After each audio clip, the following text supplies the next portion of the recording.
Good morning, good afternoon, and good evening, wherever you are. Welcome to Panel 2. We are very excited, and thank you to the Acquisition Research Symposium Summit presented by Naval Postgraduate School. This is the 22nd annual ARP Summit, and we are glad to be a part of it. Today, we're going to be talking about defense acquisition and advancing that in the realm of innovation, technology, and negotiation. We have three great teams that are presenting their research, and I'm going to introduce them. I am your chair today, Major General Ali Treviño. I'm the Deputy Assistant Secretary for Contracting in the United States Air Force. It's an honor to be here with you today. I wish we could all be in person, but I love that the ARP Summit is being broadcast virtually. So that means that we are online, interactive. I am going to turn it over to each of the presenters. And just so the rules of engagement, you understand, each person is going to have 15 minutes to identify their research and give us some of their talk away points. And then you will have a chance to type your questions into the chat. At the end of each of those three presentations, then we'll go over Q&A together. So just want to make sure that everybody understands the rules of engagement. And the first presenter will be the Honorable Nickolas Guertin, the former Assistant Secretary of the Navy for Research, Development, and Acquisition. He will be presenting on sustained innovation through composable systems. Our second presenters are Mr. Tim Cummins, the President of World Commerce and Contracting and the first Executive Director of the Commerce and Contract Management Institute, along with his co-author, Mr. Kraig Conrad, the Chief Executive Officer of the National Contract Management Association. And their third author would not be here today, but we do not want to forget him, Lieutenant Colonel Fink Fickenstadt. He is currently an active duty officer from SAF AQC, my staff, PhD and a supply chain expert. And they will be talking about beyond the table, insights on negotiated terms, synthetic scenario simulations, and future competencies in contract management. Our third presenter is Mr. Henry Jones, an associate from Heron Associates, and his research is on from R&D to readiness, navigating technology transitions with naval power and energy systems technology development roadmap. So we'll be talking about some repetitive themes here. I'm very excited about talking about the sunk cost fallacy, our workforce, and how we can be a little bit disruptive, again, in defense acquisition. So with that, I will introduce the first researcher, the Honorable Guertin. Over to you, sir. Oh, thank you, General Treviño. A real pleasure to be here. Want to just take a minute to thank my co-authors, Bob and Gordon, who I've known and worked with for several decades now on things like standards, open architecture frameworks, and we together have decades of experience of putting together cyber physical systems and working on how to improve acquisition practices through open architectures and competitive frameworks and intellectual property strategies and the like. Together, we pulled our combined weight of that experience, but this is a research symposium, so our opinions have to be backed up with facts.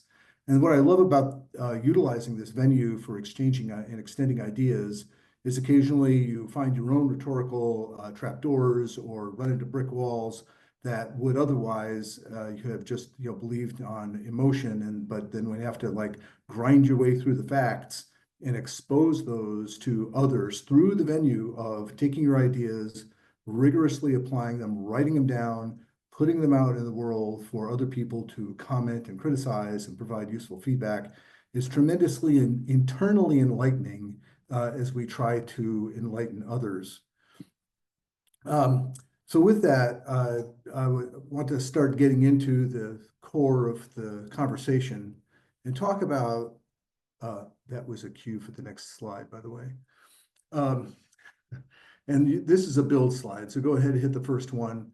So technology superiority has been central to our military strategy for 50 years, but in the first words of our paper, the enemy gets a vote. Our strategic application now requires us to ensure disproportionate access to technology, which means we need to run faster than those that are trying to catch us, or sometimes faster than those that we're trying to overcome.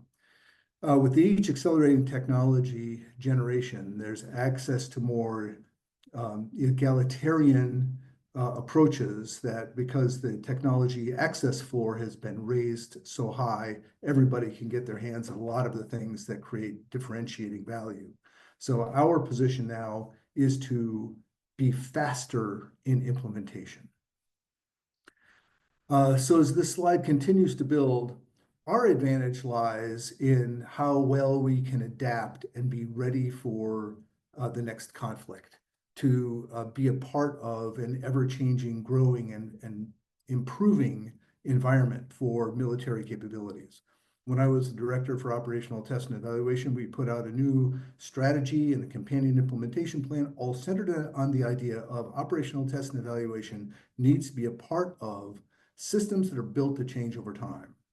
And what we have found, and we continue to find even through our research, that having a modular framework where the boundary conditions between modules are well published, available to others, so that the acquiring community can exchange components based on best value, might be best military value, might be best cost value, or perhaps a combination of the two.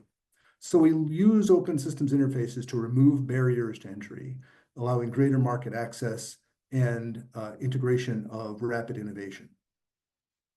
So as we get to one more build on this slide, if you please, that's where we in the acquisition community, both in government and industry, fit in.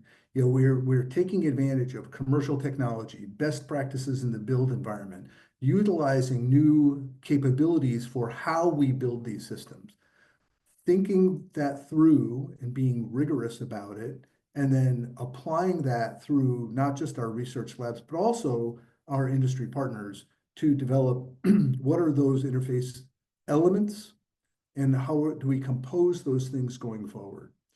All right, with that, I'd like to now talk about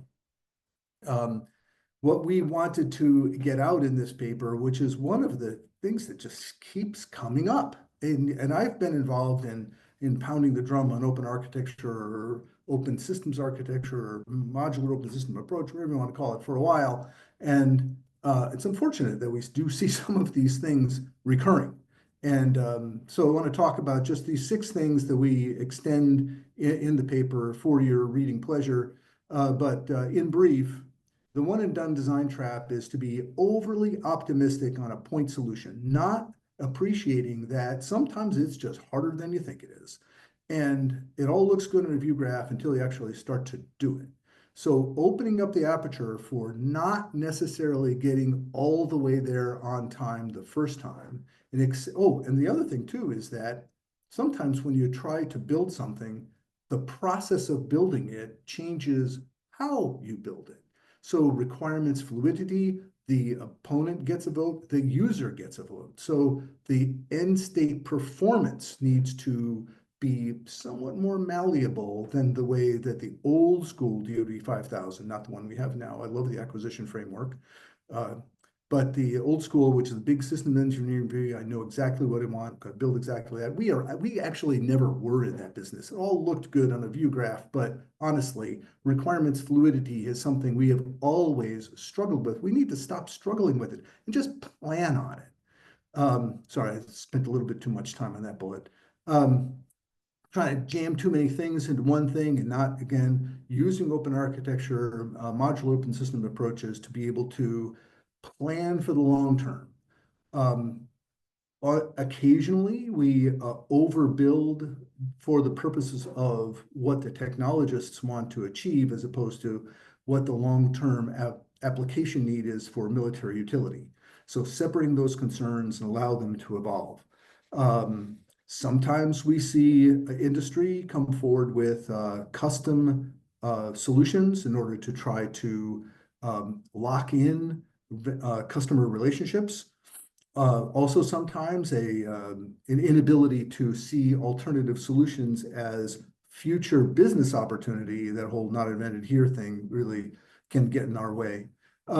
We have a big attic. We have a difficult time. We human beings have a difficult time letting go of things. It's just human nature. Defense acquisition also has a tough time occasionally letting go and and the other only differentiating thing I want to say that is that the state of the practice is continuously moving. So there's no reason, or at least few reasons, to be state of the art. We in the acquisition community are trying to build mature, reliable, robust solutions that we could put out at scale. If you bet too hard on things that aren't quite done baking yet, you might end up running into one of those brick walls I talked about. All right, I'm gonna skip that last bullet and go on to the next one because I want to make sure that I end on time. So we put a couple of things on here just because lots of people can intellectually embrace an automobile engine. You don't necessarily have to know how to take one apart to appreciate that, you know, the engine goes here, the transmission goes there, et cetera, et cetera. Each component is built to a purpose with a well-defined, rigorous interface to the extent that it could make interesting business. Like the modular interface has to be something that is competable, something that alternative vendors might be able to provide value for. Like, for instance, spark plugs. There's a rich array of alternatives in the spark plug industry. So there's no reason for an engine manufacturer to create a unique spark plug that can't be supported by that robust supply chain. So exchangeable, replaceable, upgradable, that's something that we need to make sure we are contextualizing for our future needs. Adaptable to different platforms, right? That's actually something that the Defense Department, by design, doesn't do especially well. We occasionally create common solutions across our different stovepipes of excellence. In my last job as the Naval Acquisition Executive, I saw that there were several different PEOs that were working on something very similar. They were all trying to redo their software pipelines and their development, the software pipeline is the development environment, but their end state application environment. Like, guys, get together, cheat, work off of each other, take advantage of each other's hard work. Show me that you're robustly working together in order to create common environments while you go off and create your independent value propositions for your military capability. Let's not blow all our cash on infrastructure. Let's focus on the end state product. I promised them I won't take any money away from you. Just cooperate together. Show me that you're spending your money wisely. And that actually had very good success. So that's the physical side. Now, in the bottom right-hand corner, we have a diagram that shows that we have a variety of different open architecture frameworks, technology compositions for different types of problems. And we have this on two different dimensions of abstraction layers and where in the pipeline they fit. Like, for instance, the future airborne capability environment, super useful for making, control systems for avionics. Victory, really great for integrating across a variety of components going into a vehicle system. You wouldn't want to make a missile flight system out of a Victory standard architecture. As examples of use the right tool for the job. Any one system will be made up of different frameworks applied to the different technology problem. That's not to say that the frameworks we have currently are bulletproof. No, they are constantly evolving. That's one of the fun part about standards is that the most useful ones, the most interesting ones are the ones that are in motion, that are changing, that are improving, especially in the cyber physical side of the business. So that helps us understand where those decouplings can happen and how our architecture stack-ups will work. We did want to camp on a report that came out recently, very recently, just this past January, by the Government Accountability Office. And I worked with those folks. That's a next slide cue, by the way. Thank you. I worked with those folks to help them see from my perspective, as someone who'd been in this business for a long time, as well as somebody who was trying to influence the PEOs along the straight and narrow path, if you will, for how to build systems that will be more composable as a life cycle proposition. My colleagues at the GAO wrote a good report. They got a lot of things right, but there's a couple of things they didn't quite hit. And what I was talking about earlier centered around how do we build things to change over time is the requirement. MOSA as a military requirement that is valuable for the military, for the end user, that the systems we build are not end states, that are not so permanently stuck in the ground that as soon as an opponent builds something slightly better, that they can't be upgraded, instead they would have to be replaced. So upfront requirements refinement for military capability presumes the requirements for military capability are known, stable, and the enemy does not have a vote in the matter. However, there are some things about the requirements for development pipelines, infrastructure, standards, where we can be a little bit more prescriptive, allowing for the end state capability to evolve over time. And that's the centerpiece of what we as a group looked at the GAO report and said, really good effort, guys. I'm glad you were doing your homework on what the requirements are that have come from Congress and what the services have applied to their PEOs about it. But you missed this really critical point of these systems need to move with the times. And sometimes that means that you need to have a little bit more requirements, performance requirements, flexibility, while being a little bit more rigorous about what it takes to get the job done. All right, so not going to spend too much more time on that. The last thing I want to do is take a sharp stick in the eye to some of the fallacies we've seen in contract language. I'll just seesaw across a couple of these things. If we see contract language, is solicitations to industry, that put in the instructions to offerers, do MOSA to the maximum extent practical, what we're really reading in that is, you're not interested. A little bit further down on this slide, shall be designed in accordance with a particular standard. Ooh, now we're down to that bottom right-hand corner diagram I was showing you earlier. I understand my problem well enough to know that there's a particular flavor of MOSA that I'm willing to add, and I'm also willing, but maybe I'm not willing to enforce it. Now, if I get to the next level of shall comply, now you're really getting to say, I'm validated my MOSA usage, and I know what my problem is, and I know how I want you to work on solving it.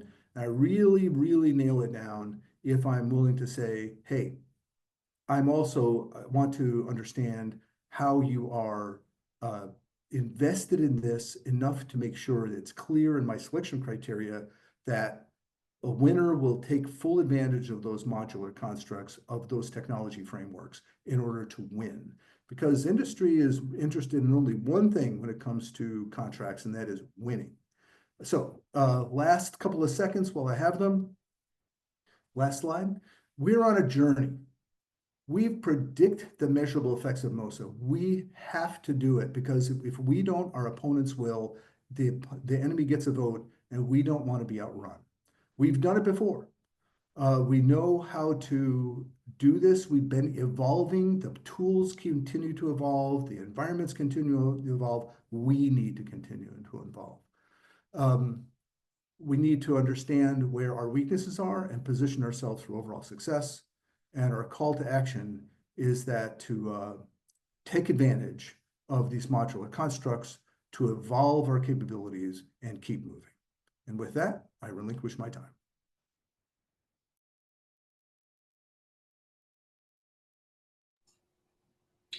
right, thank you, Honorable Guertin. And now we are going to be moving on to Mr. Tim Cummins and Mr. Kraig Conrad. And we're excited. I think Tim is calling in from Australia, so he's from down under. And we will open the floor to hear about their research. Over to you.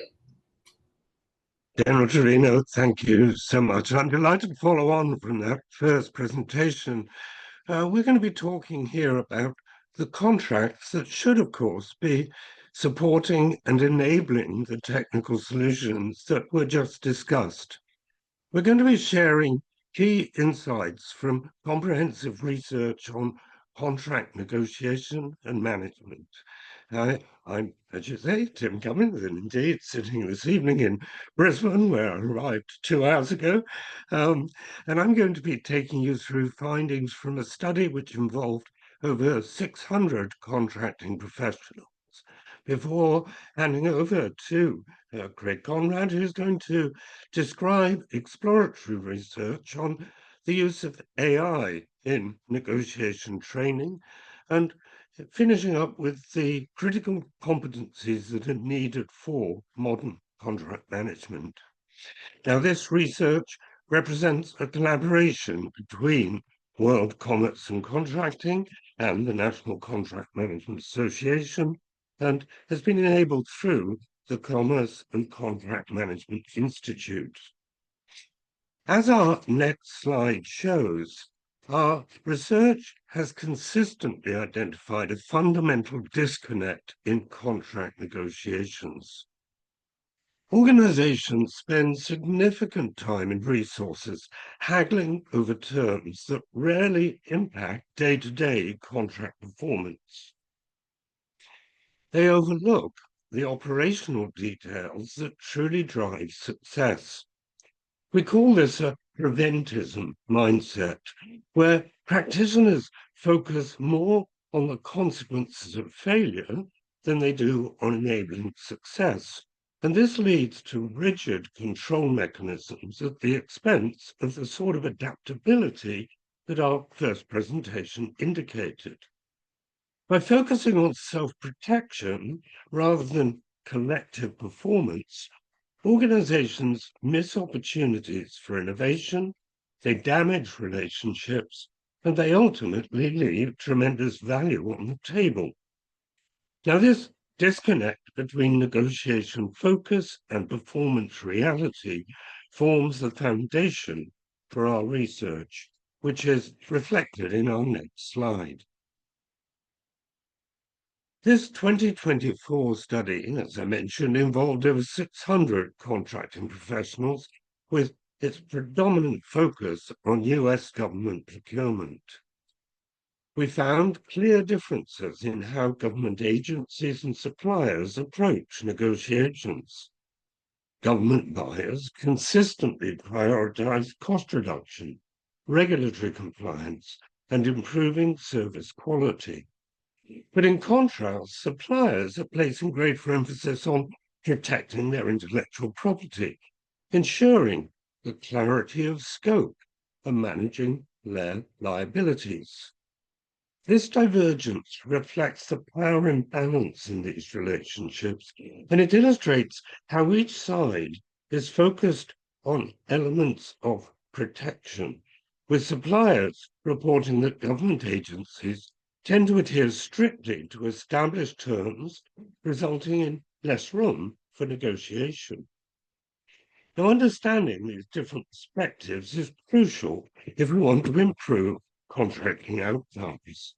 So let's move to our next slide and look in more depth at this misalignment problem. Here we see how the specific disconnect plays out. The disconnect between what's negotiated and what's considered important.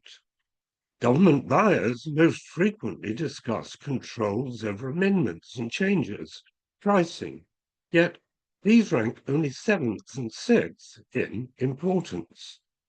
Though strikingly, acceptance, inspection, and quality assurance doesn't appear among the top 10 most negotiated terms, it is actually considered the most important term by government buyers. This suggests that they're spending negotiation time on what are often administrative matters, rather than focusing on their highest value concerns that are related to quality assurance and outcomes. This behavior pattern is driven less by outcome optimization and more by control and risk avoidance, which, as our next slide indicates, may reinforce the very adversarial dynamics that they're seeking to avoid. When we examined contract performance, we found that approximately 25%, yes, 25% of contracts face significant disagreements during implementation. The primary sources of these disputes and disagreements are changes and modifications, quality assurance, and amendments. But interestingly, there's a significant disparity in how government buyers and the suppliers to government view intellectual property and data rights concerns. Only 17% of government buyers identified this as a likely area for dispute, compared to 41% of suppliers. And that's just one area that indicates a failure to truly understand and address each other's concerns. People are perhaps talking at each other rather than with each other. And of course, this is a fundamental failure in this foundational aspect of effective, high-value negotiation. So the key insight here is that disputes typically emerge from operational issues rather than the financial and liability terms that dominated the negotiation time. And this underscores the need to better align negotiation focus with successful performance. So as we move to our next slide, we'll begin to see the scale of the opportunity that this represents. Indeed, the most striking foundation from our research is the potential for cost savings, such a critical area of current government policy. Suppliers estimate that if government agencies were more open to negotiation and simplified their processes, they could reduce overall transaction costs by an average of 13.3%. Based on 2023 federal spend, this translates to approximately $100 billion in potential savings. The highest savings opportunities exist in public-private partnerships and cooperative research and grants. The main barriers to realizing these extensive savings across the entire contract portfolio include lengthy approval processes, rigid contract terms with very limited negotiation flexibility, the complexity of regulatory requirements, and extensive documentation demands. This represents an enormous opportunity for government agencies to give a greater value while strengthening supplier performance and outcomes. So now we will move on in our next slide to an area that's going to contribute to this solution, the use of AI. And with this, I pass to Mr. Kraig Conrad.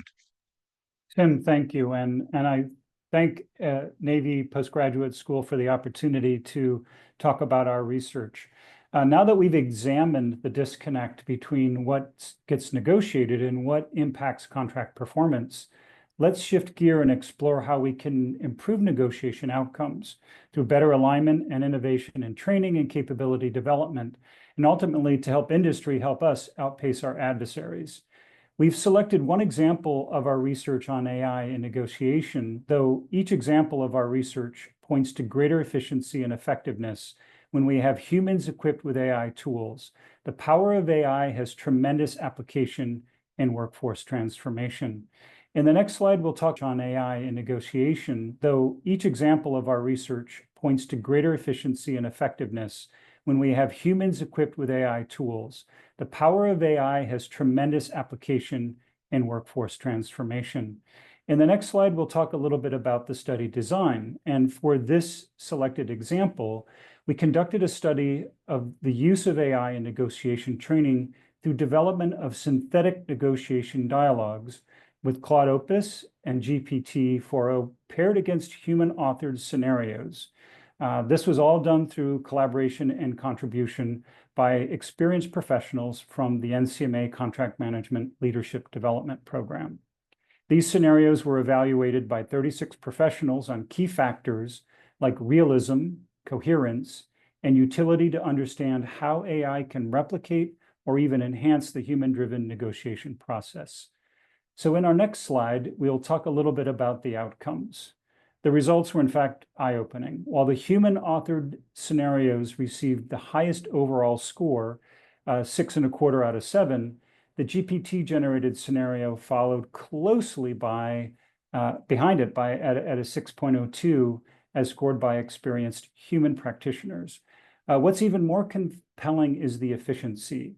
AI was able to create high-quality training scenarios in just 3 to 4.5 minutes, compared to the 2.5 to 3.25 hours it took humans. This points to a promising future where AI doesn't replace human insight, but significantly augments our ability through a human-machine construct. So in the next slide, we'll talk a little bit about the critical competencies in a pre-award phase. Technology alone, of course, isn't enough. We also need to reframe the competencies required at different stages of the contracting lifecycle. In the pre-award phase, 5 key competencies emerged, and those were led by cross-functional stakeholder collaboration. You heard a little bit about that in Tim's conversation. Contract simplification, again, part of that most negotiated terms conversation, and robust market and risk analysis.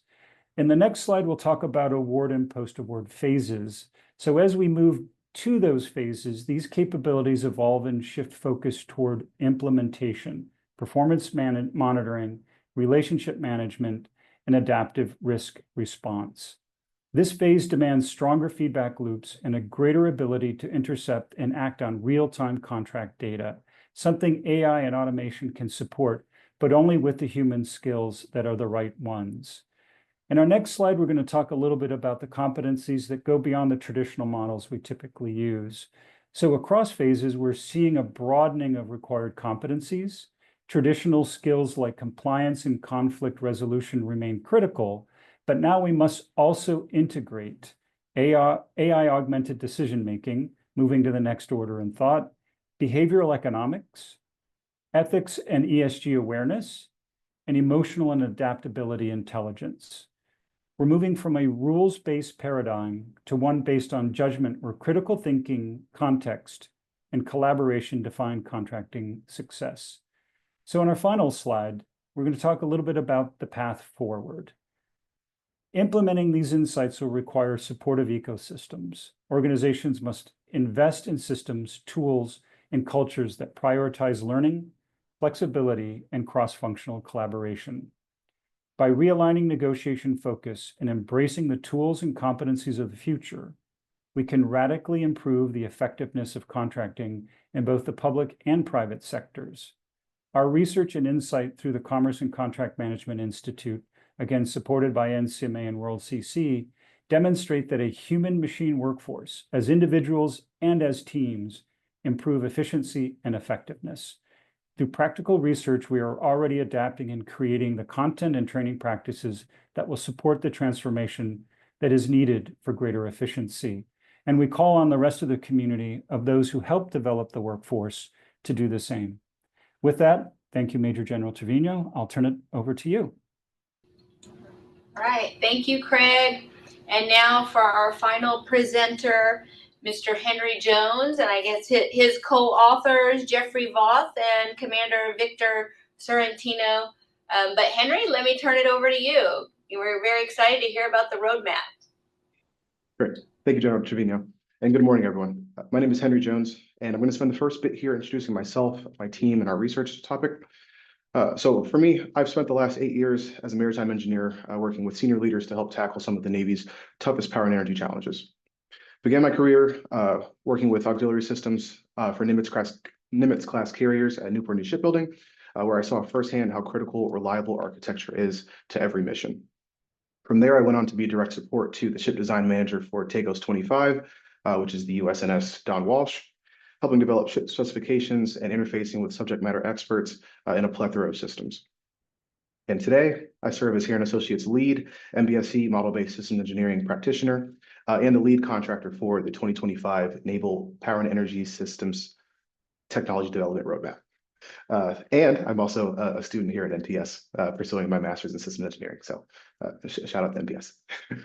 When I have my MBSE hat on, I'm supporting organizations like the Navy's Operational Energy Office, NAVSEA, as well as the Office of Naval Research by developing both platform and system level models using digital engineering tools, supporting the DON's aim of reducing overall demand while increasing combat capabilities through the embrace of digital engineering. When I'm not modeling, I have I'm working with PMS 460, the DGX program office, to develop the TDR and help bring the next generation surface combatant to the fleet. In these roles, I've closely collaborated with industry, warfare centers, and academia to ensure that tomorrow's power and energy innovations don't stall in the lab, but make it to the deck plates when they're needed most. And over the remainder of my time, we'll explore how structured roadmaps like the NPES TDR transform promising naval power and energy research into fleet-ready capabilities, not only efficiently, reliably, and with minimized risk. Before we dive in, I'd like to acknowledge my co-authors, Jeff Voth, who's the president of Guertin Associates. His expertise and strategic technology investment shaped our approach to our research and to the overall TDR effort as a whole, as well as Commander Victor Sorrentino, who's former deputy DAS in operational energy, whose 2+ decades of surface warfare experience grounded our practical recommendations. But first, what is the NPES TDR? The Naval Power and Energy Systems Technology Development Roadmap is a strategic planning document developed by PMS 460. Its initial release in 2013, followed by an updated iteration in 2019, reflects the Navy's evolving approach to power and energy system development across the fleet. At its core, the NPES TDR serves as the Navy's long-term blueprint for enabling next-generation warfighting capabilities through deliberate advancement of electric power and energy technologies. This roadmap identifies critical investments in architectural shifts needed to support systems like advanced sensors, high-power radars, directed energy weapons, and integrated electric propulsion. It sets a 30+ year vision, emphasizing the adoption of integrated power systems, hybrid energy storage, modular open systems architecture, as has been mentioned a couple times before, and the application of digital engineering methods. Additionally, the NPES TDR helps align research and development efforts with acquisition timelines to accelerate the transition of these promising technologies into actual programs of record. Ultimately, it's going to guide stakeholders across the government, industry, and academia towards a unified, future-ready architecture that supports distributed maritime operations, platform survivability, and mission adaptability. So, our research question. Our central inquiry is deceptively simple. How can effective road mapping better align research and acquisition to enhance warfighting systems? I'm not sure if we're on the correct slide here. I think I'm one back. Unless it's, oops, sorry, other direction. It should just be, oh, it looks like we're going forward here. There we go. It should be slide 2. But imagine a destroyer steaming into contested waters without guaranteed power for its sensors or directed energy defenses. Our question is about preventing that scenario. By fusing the technology push from lab breakthroughs, industry innovation, and applied research with the requirements pull being Department of Defense priorities, readiness thresholds, as well as presidential budget cycles, the NPES TDR treats a roadmap as a living commitment rather than a static plan. As Admiral Kilby testified in March earlier this year, service forces must engage the full spectrum of threats, and road mapping must guarantee the power behind those forces. By anchoring R&D milestones to clear decision gates and achieving TRL 6 before program of record entry, we're able to mitigate risk and shrink the gap between concept and deployment. And we'll discuss more on that gap on the next slide. Now, transitional valleys of death. Now, despite decades of investment, technologies often stall into what are called valleys of death. The first valley, which we have identified here, has to deal with integration. and that's going from lab to prototype. As Drs. Norb Dorey and Dr. John Amy, two experts in naval architecture and design, mentioned at SNAME convention earlier this year, or late last year, I should say. Integrating high current semiconductors into shipboard systems without early test beds in place will create costly delays. And we saw one prototype spend 3 years at TRL 5 simply because the power module didn't match ship cooling specs. And that's a major pitfall. Another valley of death is to deal with funding, and that's going from prototype to product. Sustaining financial support often proves difficult across multiple budget cycles. And every month that a system sits idle costs us $2 to $4 million in labor and lost opportunity. The last valley of death has to deal with strategic alignment, and that's going for scalability. When we have siloed R&D, syscoms, and acquisitional processes, we can create narrative drift, and that delays decision gates. And we've seen examples like a power converter that fully meets lab specs get dropped simply because the acquisition timeline had shifted. Now, you compound these valleys of death with the sunken cost fallacy. Programs will persist not on merit, but because we've already spent so much on them. And this mindset costs us 2 years on a battery prototype, which we kept investing in. And the time that was spent on that, a commercial lithium-ion solution had matured and outperformed it. And the MPES TDR builds out a pivot or proceed gate at every TRL 6 to avoid this trap. But more on how do we avoid these valleys of death on the next slide. To conquer these valleys, we applied an established road mapping theory via 4 processes. The first of which is a technology landscape assessment. We analyze strategic directives, which come from the National Security Strategy, National Defense Strategy, the CNO NAV plan, as well as we incorporated fleet's power forecasts, several industry RFI responses, and applied research, about over 200 data points in total to fully assess. We also incorporated a road mapping framework design. Leveraging current fall's temporal spatial lens, we developed a near, mid, and long-term objective onto the future years defense program and ship modernization schedules. Thirdly is our iterative readiness evaluation, where we implemented 6 monthly critical technology reviews co-chaired by Syscoms, OpNav, and System SMEs, which were able to cut gate review times by 25%. Gap analysis and strategic updates. We were able to quantify shortfalls, that being like pulse power deficits, gaps within digital twin fidelity, and reprioritize those investments based on urgency, feasibility, and the fully burdened cost of energy metrics. And through this methodology, we can better assess innovative technologies for integration and ensure that the MPES TDR remains agile over a platform's entire lifecycle. Next, onto our case study. So this is a little glimpse of our directed energy weapons case study highlighted in our paper.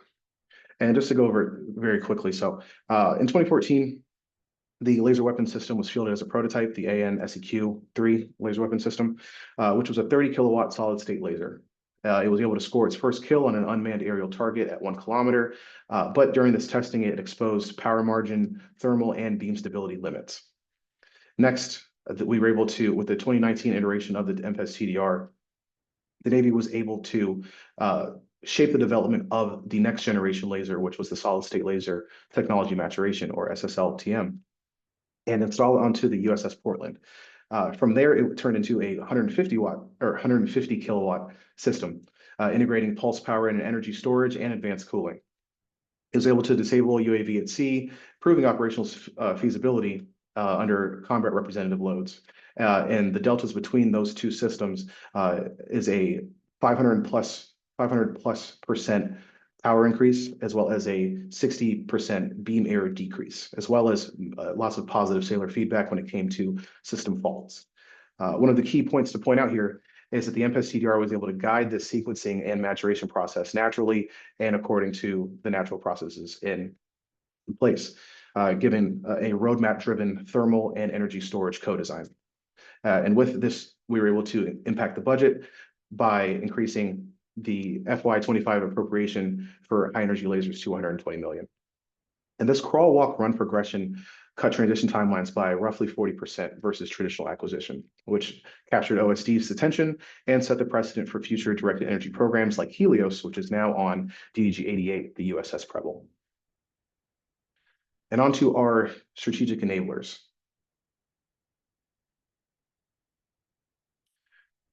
So we distilled 4 strategic pillars when it comes to execution and sustaining momentum for road mapping. And the first has to do with structure. Treating the roadmap, in our case, the NPES CDR, as a living document with annual or biennial updates to via scenario workshops align with ship construction and modernization availabilities. Second pillar has to deal with collaboration and industry engagement. By deepening our public and private and academic partnerships, we're able to much faster increase our streamlining for integrating. A Silicon Valley startup partnership cut battery integration time by 6 months. Formal R&D exchange with our allies will not only broaden our innovation and industrial base, but get us to where we need to get to faster. Our third pillar has to deal with resourcing. By synchronizing funding with TRL gates and implementing a pivot vote to redirect $8 million from underperforming fuel cell work that we had going on to solid state lasers where we saw much more promise. And this boosted our readiness ratings over 70%. The last of which is our impact. When it comes to establishing governance, clear metrics, establishing time to fleet, risk-adjusted ROI, as well as readiness scores. These pillars ensure that roadmaps maintain strategic, outcome-focused, and accelerate credible technologies into the fleet. And next to close. So why does the NPES CDR matter? The NPES CDR isn't just a planning document, it's a strategic enabler. By providing a structured adaptive framework, it aligns research funding and operational priorities to accelerate the deployment of next generation capabilities. It serves as the shared language across labs, academia, industry, and leadership, helping to understand on another level, on a deeper level, and helping to mitigate technical and financial risk while fostering innovation. And most importantly, it gets us, it moves the Navy with greater speed and confidence from concept to fleet. When applied enterprise-wide, effective road mapping becomes a force multiplier. It strengthens decision-making, promotes cross-functional collaboration, and ensures that investments remain aligned with mission-critical outcomes, no matter how they change. And the NPES CDR exemplifies how this structure can guide the DoD towards a more integrated, energy-resilient future. Structured and adaptive roadmaps are force multipliers for naval readiness, and not only naval readiness, but as for the DoD. And to deliver tomorrow's energy systems at the speed of relevance, we must embrace proven technologies, reject sunken cost thinking, and commit to continuous learning through digital engineering and establish feedback loops. I invite you all to invest your expertise in future iterations of this document, to champion it, shape it, and apply it within your own domain. When readiness is the mission, alignment is our force multiplier.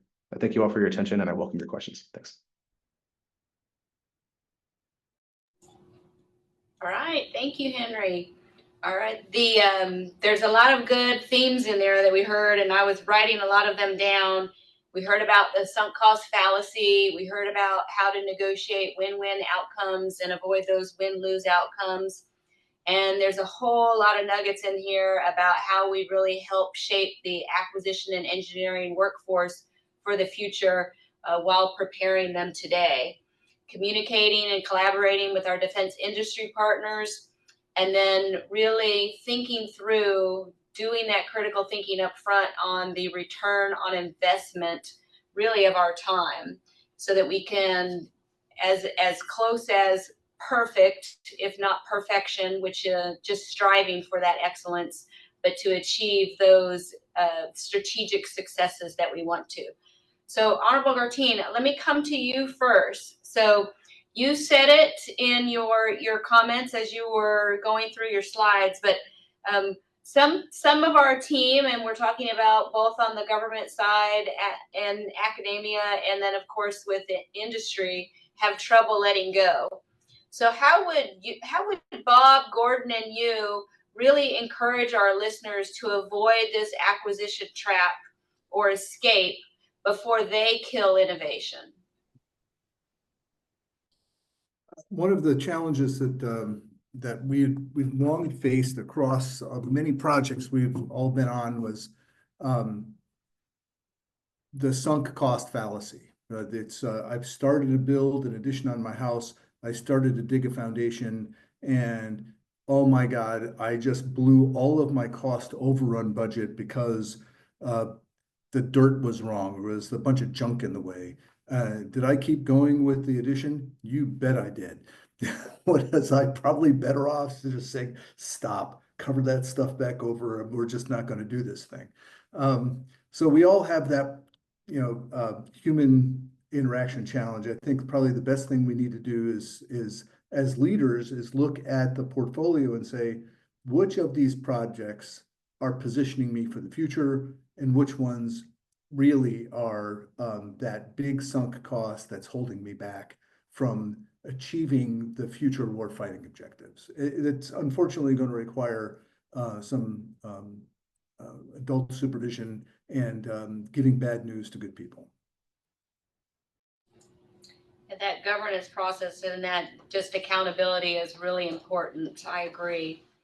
All right, so I'm going to come to Tim and Kraig.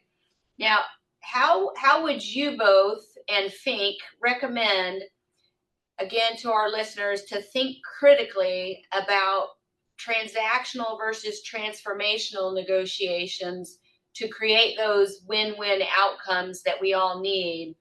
And give us, I'll start with you, Kraig, and then I'll come to you, Tim.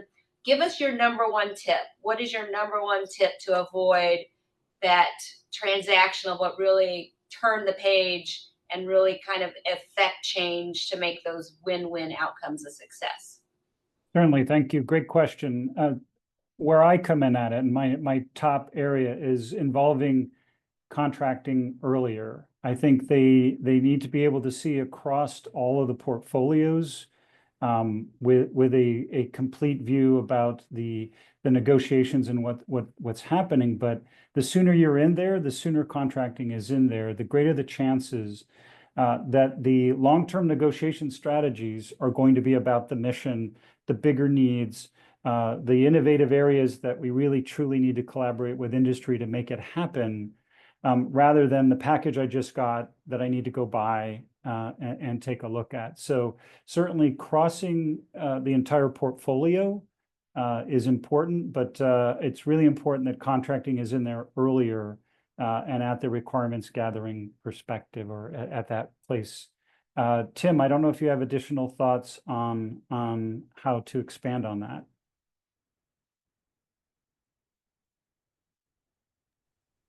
Greg, yes, thank you. I think you're absolutely correct. We do have the power potentially coming our way to really look at much more portfolio assessment. But of course, that is going to require levels of investment in the technologies that will support that. And I think, it would be fair to say that the contract management community, generally speaking, whether in public or private sector, has not perhaps had the same levels of investment as many other parts of the business. And that is why we very often lack these critical insights that really could help us to drive those better outcomes. In fairness, I think many of the traditional technologies have not really been capable of dealing with the complexity of contracts. And that is something that we are excited to see changing, because it provides an opportunity for the contract management community to really bring invaluable knowledge and insight to the business and truly move into a much more strategic role that is focused on outcomes rather than inputs. Right. Thanks, Kraig and Tim. All right, Henry, I'm going to come to you. Talk to us a little bit about what you, Jeff, and Victor learned about educating our workforce today on the roadmap, and then those investments of time that we're going to have to make on the future workforce to make sure that they can not only navigate the roadmap, but also be adaptable, and not just the adaptive acquisition framework, but the characteristic of flexibility and adaptable. Absolutely. Great question. So I'd say what we originally learned over the course of this is the need to eliminate tribal knowledge, the need to be able to cross-cut even within your particular sector.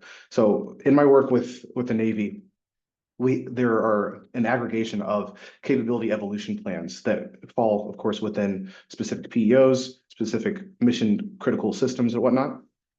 And a lot of these KEPs are stated at the top and they kind of fall down, but the level of abstraction does not start there. And a lot of the people who are working for us to be able to reach that capability are only paying attention to one particular capability. And of course, when it comes to building out that modular open systems architecture, we need to be able to understand how we're interfacing across the enterprise. That's the major takeaway that I've found. And when it comes to educating our workforce, I think that we're moving in the proper direction with our approach to digital engineering as a whole, kind of being able to formalize and create some sort of centered, authoritative source of truth where all people in our workforce can go to get smart on things that may not necessarily directly affect them, but they're able to see the indirect correlations and interactions that their specific mission systems have, or systems at all have with other systems. And I think understanding that impact helps get us aligned. Exactly. All right, so I'm going to go to, I'm not quite sure this is fair. Lieutenant Colonel Finkenstadt was one of the researchers on our papers, and then he asked the first question, but we'll give it to him because he was Johnny on the spot. So when he, and this is for you, Honorable Guertin, when it comes to software, why don't we have digital process twins for most of our business processes so that we are not overwhelmed with multiple niche systems for doing business within the DoD?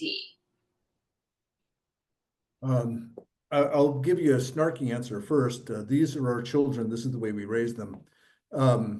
We have budgets that align to projects, to programs, and we don't have really a good way of looking across the portfolio. So one of the things that I initiated when I was in my last job is a dashboarding effort, so we could have more of a portfolio view, so we could see how the whole system was interacting. Now that's just visibility, right? So just to get to the point where we could have an awareness of where those multiple niche systems are, then I think is where you want to have that digital twin to say, what is it we should have to do that systems engineering of modeling what that business environment should look like, so we have the right tools and we're not over investing on multiple tools only because we cut the budget up the way we do. So I think that's it's an engineering problem, certainly, but it's also a business process problem, and there's some PPBE reform opportunities there that to keep us from just continuing to do what we've always done.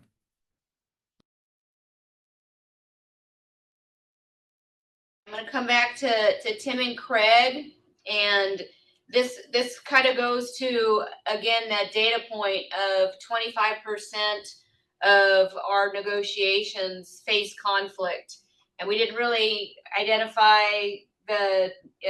we had talked before in previous forums about task and personality conflict, but if these disagreements are because we're not on the same page, and we can, through the research, just maybe take the assumption that 25% of the time we're probably not on the same page, what tips would you have, or what advice would you have for our listeners to make sure that we can align what we're talking about so that we can actually have a dialogue about the true nature of the disconnects versus having those disagreements or arguing?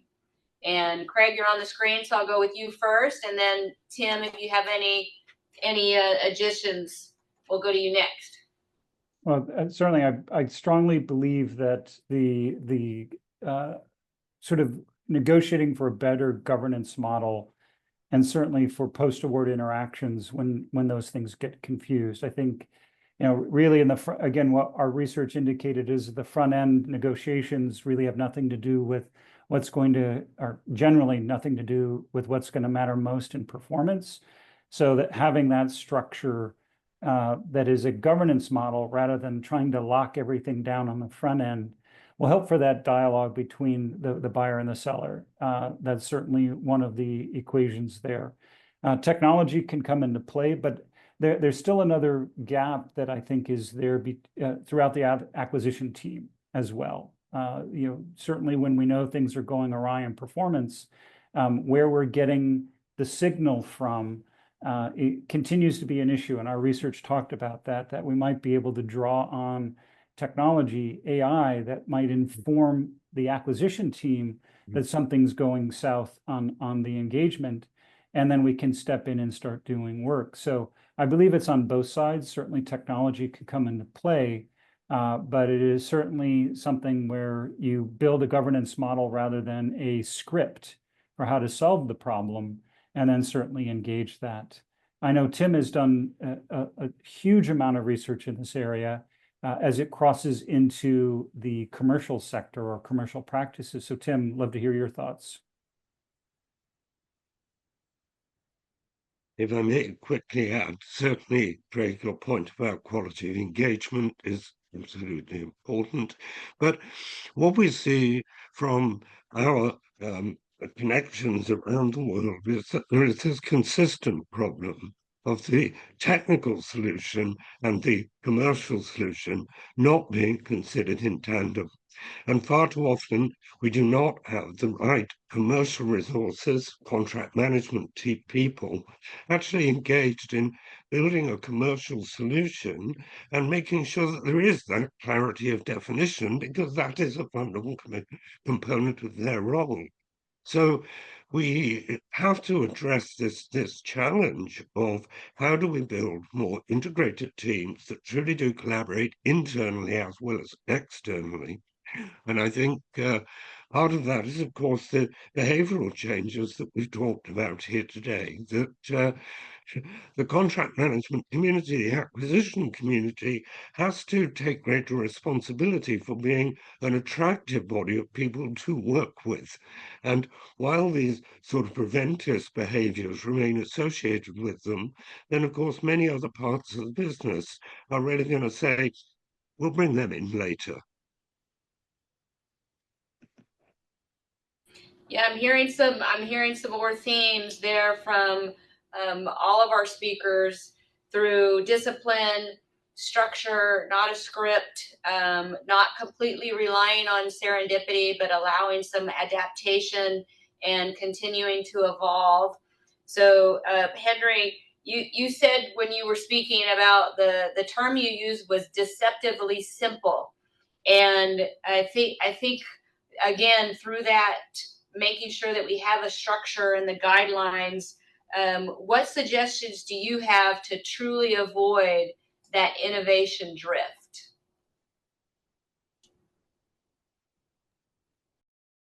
Thank you. Great question. I think it all starts at the top. I think having an understood strategic directive communication is where we kind of branch out from. And I think that as long as we're aligned at the top, that information flows properly down. In addition to kind of avoiding that would be in establishing, in addition to kind of building out on that structure, establishing measures in place that allow for that flexibility. With flexibility built in, understanding the kind of environment that we're in now with the speed of technology moving and how quickly our workforce is going to have to adapt to coming change. Things become OBE outdated faster than ever now. So by building in that adaptability, embracing what is new, is key to me. I've seen, especially since the DoD came out with Instruction 5000.97, the digital engineering strategy, everyone is trying to go about incorporating and being able to embrace the future a little bit better. I think we're still working out the kinks on how to do that in the best way. But I think that putting our best foot forward is the first step in that. And I think being able to kind of fund these projects that allow us to have at least a baseline for what introducing and integrating new technologies is going to look like, so that we can kind of establish that delta and see, hey, this is working, this isn't working, and then allowing us to pivot from there is what it's going to take. Yeah. Being able to pivot, and I think that requirement flexibility and just recognizing it when it does happen. So Go ahead and scroll up to, I'm going to go to okay, Gordon Hunts. Okay, so Gordon says, comment on the standard graphic. One interesting aspect is that the standards we have and leverage span architecture, design, and implementation specifics. The overlap and integration of the standards should be formally managed along with the standards themselves. So I think we've just talked about that, right? You have the standards for a reason. You do have structure, you have some guidelines, but allowing that that space, or really it's the art of acquisition and engineering, where we do have that requirement flexibility and anticipate it so that we're not so rigid that we can't course correct when new technology is coming out. Any comments on that before I move to the next question? Let's see if anybody comes up and they want to add something on there. If not, we'll go to Dr. Lechner. I did want to add one little ahead. thing about, sorry about that, General. Go One ahead. little thing about one of the things we asserted in our paper, as well as came out in a guidebook that DoD published a couple months ago, February actually. And an important point about these technology standards is, how do you measure it? One of the things that we need to be able to do more effectively is say, hey, not only are we interested in applying this architecture of architectures, but here's how we're going to measure you. Here's how we're going to say you're comporting yourself to these standards in a way that is valuable to us from the way we manage our business, as opposed to, just do as much of it as you can. You need to get down to the next level of detail in how we structure our solicitations that says, and we're going to measure you. All right, thank you for that. And I think the I'm going to go back just real quick to Kraig and Tim. The power of AI, artificial intelligence. How important are, we know the importance of humans in the loop, but where would you recommend where teams want to start exploring that artificial intelligence to pull that in as a capability to enhance their ability to make decisions and making their lives easier?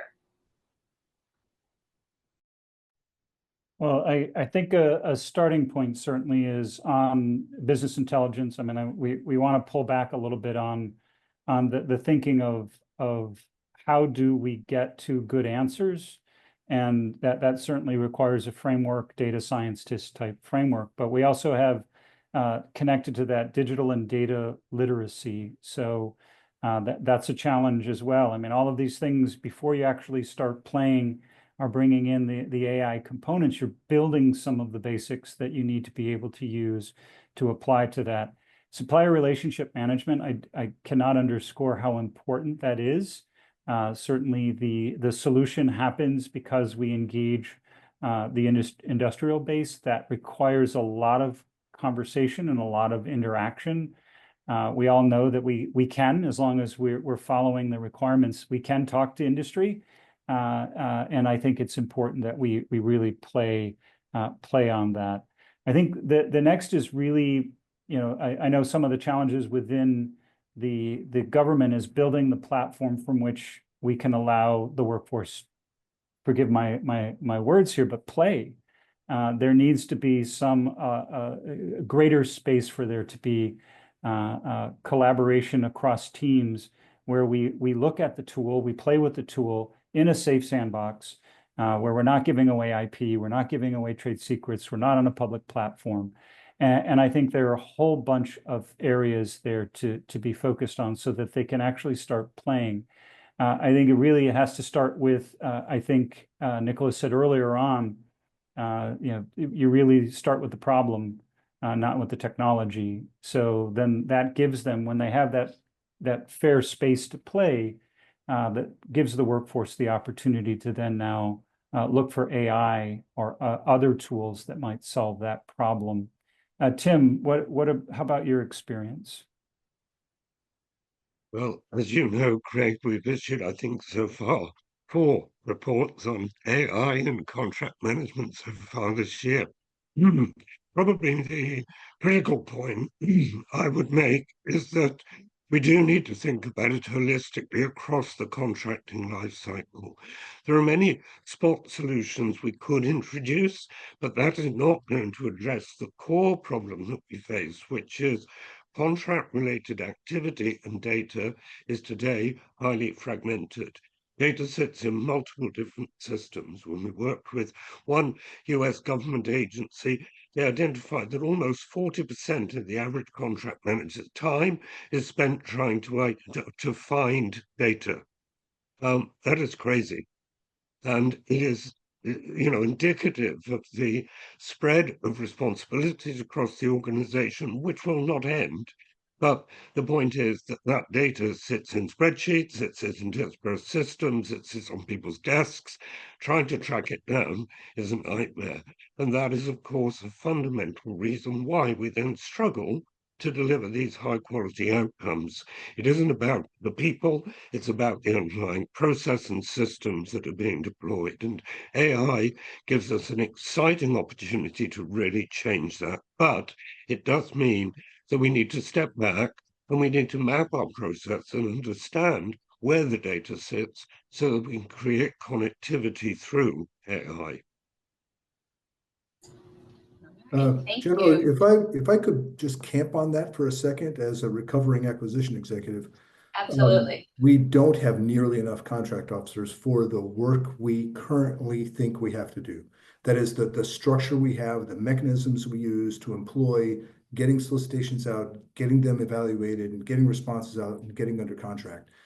We're going to have to cheat. We have so much more work to do than we have people to do it with.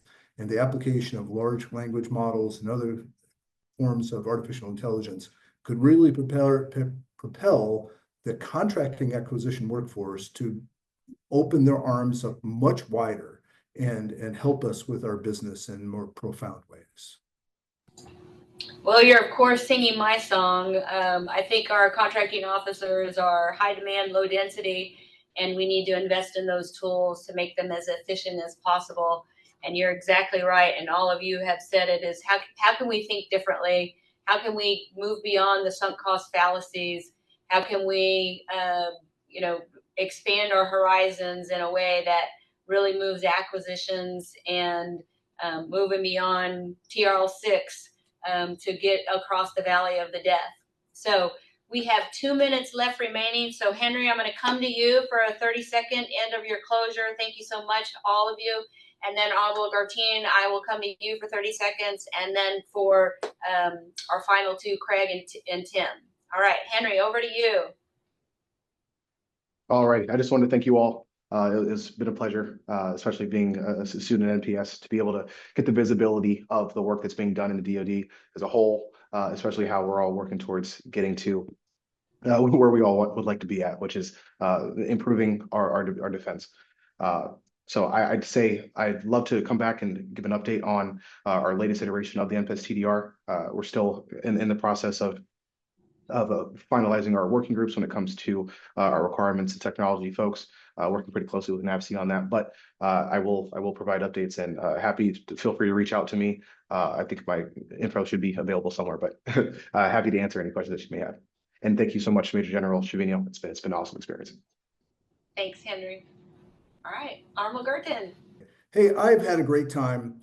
I've been an enthusiastic supporter of the Acquisition Research Symposium, taking the ideas, thinking them through, being brave enough to write them down, get them out there, and be willing to struggle with them with a community of like-minded practitioners, or even unlike-minded practitioners, which is even the more fun part.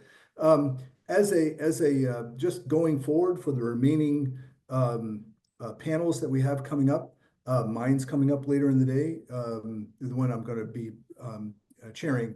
So there's 188 people at the peak earlier today, and I'm underwhelmed at the number and depth of questions you all have provided so far. You all need to step it up. Get your questions out there, be a part of the community, exchange, struggle, pull tension, make it uncomfortable occasionally for the presenters, because that's why we're here. And thank you very much, General, for helping us through it all. All right, Tim and Kraig, any last thoughts before they cut us off? I defer to Tim, the smart, esteemed gentleman across the pond, to close us out. But I do say, please stay involved in the Institute. As Tim mentioned, we have multiple research projects that have been completed on AI and contract management, and there are many more to come. Thank you. Thanks, Kraig. And thanks for all of our research, for everything that you're contributing to national security. And we really appreciate all the listeners today. And again, for the Acquisition Research Symposium Summit for setting this on. Happy 22nd anniversary. And with that, we will close out the panel today.